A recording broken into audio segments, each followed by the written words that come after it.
Comment soulager un mal de dos? Les maux de dos sont principalement causés par des muscles et des ligaments tendus, ou par l'usure de la colonne vertébrale et des disques intervertébraux. Presque tout le monde se familiarise avec les maux de dos. La plupart du temps, la douleur se situe au-dessus des fesses. Il s'agit généralement du bas du dos.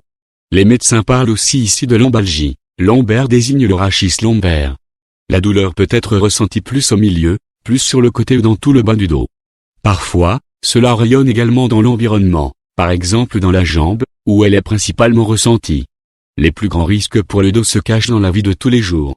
Une position assise malsaine au bureau, le manque d'exercice physique, ou des charges incorrectes et le stress sont parmi les raisons les plus courantes de tension dans la zone du dos. Et celles-ci sont responsables de 90% de tous les maux de dos. Les conseils suivants peuvent prévenir l'inconfort et soulager la douleur liée à la tension. Les massages pour soulager un mal de dos. Les massages par des masseurs qualifiés peuvent être particulièrement efficaces contre les maux de dos, mais les profanes peuvent également effectuer un massage avec un peu de prudence. Il est alors important que les massages ne dépassent pas le seuil de douleur. La pression du brossage, du frottement et du pétrissage favorise la circulation sanguine et réduit les tensions. Des études ont montré l'effet positif des massages réguliers sur les maux de dos chroniques. Conseils généraux d'étirement pour soulager les maux de dos. N'oubliez pas ce qui suit lorsque vous commencez une routine d'étirement dans le cadre d'un programme d'exercice du dos. Portez des vêtements confortables et pas trop serrés. Les étirements ne devraient pas causer de douleur. Ne forcez pas votre corps dans des positions difficiles.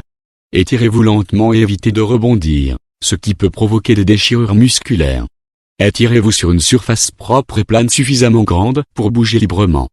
Tenez les exercices d'étirement suffisamment longtemps, 20-30 secondes, pour permettre aux muscles ou aux articulations de se relâcher. Répétez l'exercice d'étirement, généralement 5 à 10 fois. Si une personne souffre de douleurs au bas du dos ou au cou, il est conseillé de consulter un médecin ou un physiothérapeute pour voir si elle peut faire les exercices suivants pour les douleurs au bas du dos, aux épaules et au cou. Les exercices suivants ne doivent pas faire mal à la moindre douleur, arrêtez immédiatement. Allongement du cou et des épaules pour soulager un mal de dos. La raideur du dos s'accompagne parfois d'une raideur de la nuque. Les exercices suivants peuvent être effectués pour allonger la zone du cou et des épaules. Allongement en flexion, du menton à la poitrine. En position debout ou assise, inclinez doucement votre tête et amenez votre menton vers votre poitrine jusqu'à ce que vous sentiez l'étirement à l'arrière de votre cou. Flexion latérale, oreille à épaule. Cet exercice allonge la zone du cou qui se trouve sous les oreilles, ainsi que la partie supérieure de l'épaule. Pour commencer, inclinez doucement votre cou sur le côté comme si vous vouliez toucher votre épaule avec votre oreille jusqu'à ce que vous sentiez le côté de votre cou s'allonger. Changez pour allonger les deux côtés.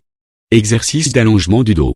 De nombreux patients qui ont mal au dos connaissent la sensation de tension dans leur dos, surtout le matin au lever. Ces exercices d'allongement du dos peuvent aider à retrouver une certaine souplesse et augmenter la mobilité, réduisant ainsi les maux de dos et l'inconfort. Exercice de flexion du dos. Allongez sur le dos, ramenez les deux genoux vers votre poitrine tout en fléchissant la tête vers votre poitrine jusqu'à ce que vous ressentiez un étirement confortable en position fétale. Allongement du genou à la poitrine.